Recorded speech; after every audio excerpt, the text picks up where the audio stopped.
There's really different routes.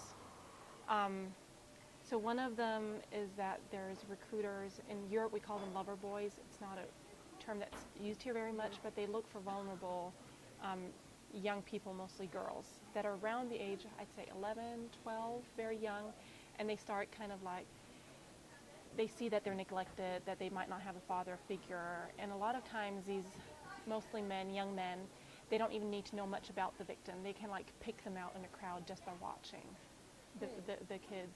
And they'll go and, pay attention to them, and they want positive attention, and they might buy little favors, and they might invite them, and they kind of just try to feel out how far they can go.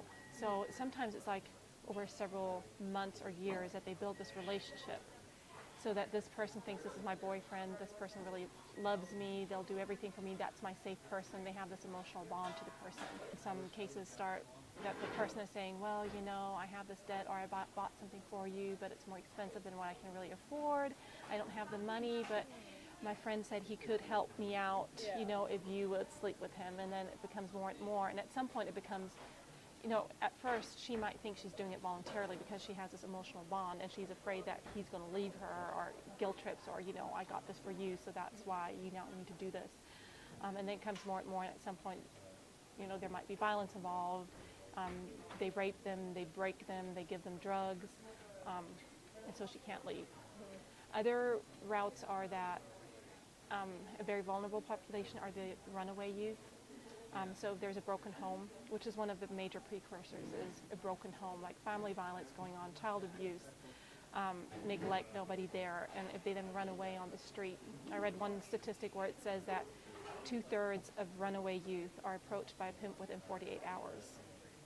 So then they're in there, because they just need necessities. If you're on the street, you need protection, you need food, you need a place to go if it's cold.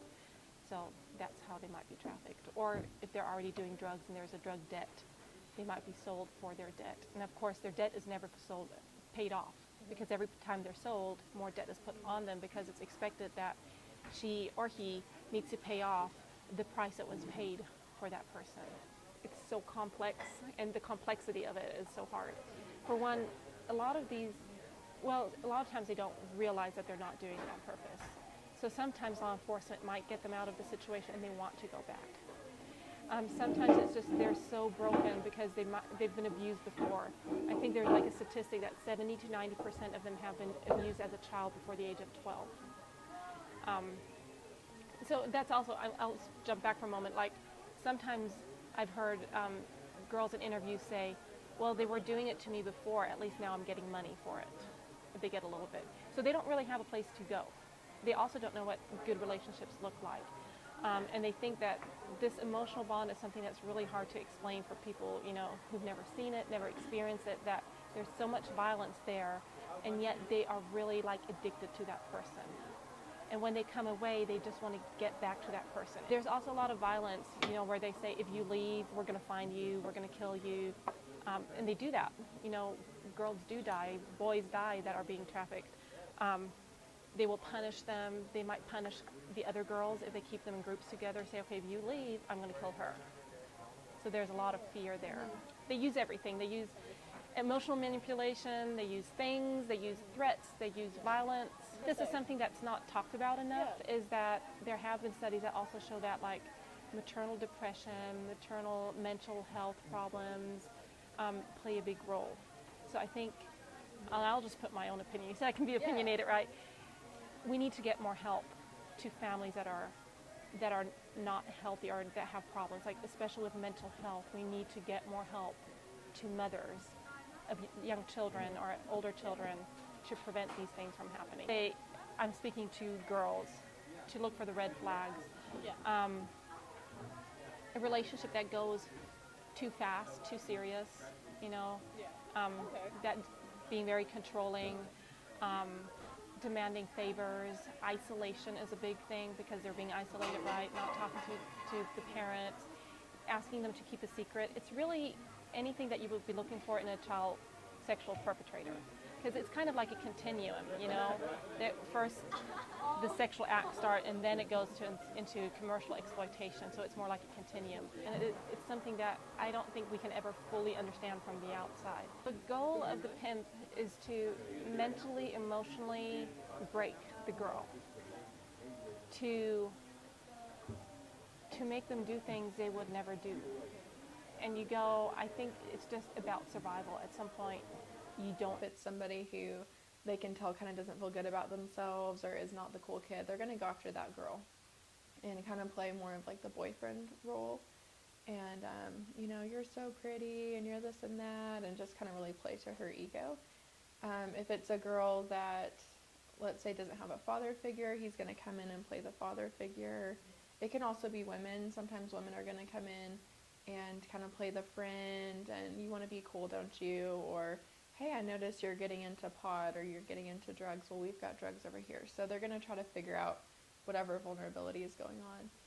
Most people are not going to be like abducted off the street like we think of in movies. I've never seen any other group of people have a harder time getting out. Part of it can be because of the trafficker themselves, because of the threats they make. A lot of it, though, is that they will literally brainwash them.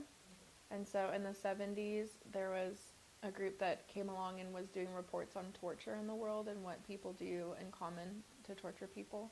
And they came up with what's called Biderman's chart of coercion. And so they're saying these different tactics are what people do.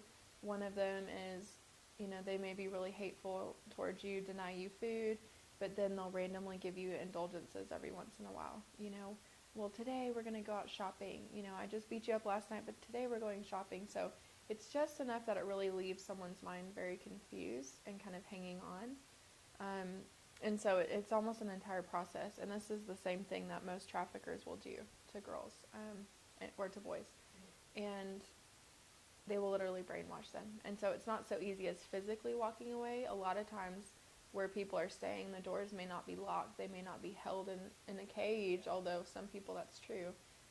They could technically walk out the door, but they're so mentally chained, they're not going to leave. You know, they're terrified. Or they're made to feel that I really can't survive without this person. A lot of the same tactics used in domestic violence situations. And so that's the difficult part, because people will say, well, you could have walked out. Why didn't you just leave, right? And even there's entire books that these traffickers and pimps will write on how to break someone down, and they talk about stuff like that. And they say, once you get them in the head, you can have whatever else you want. I'm really there to offer support, to be a friend. I help people sometimes get into counseling, or go to them when they have a court case, or if they end up back in jail or whatever, you know, but really just keeping that line of communication open and working at their pace. And so, again, some people are ready. They want to go to counseling. We have an equine therapy group that we have for victims right now. We have just kind of a more normal counseling session available for people.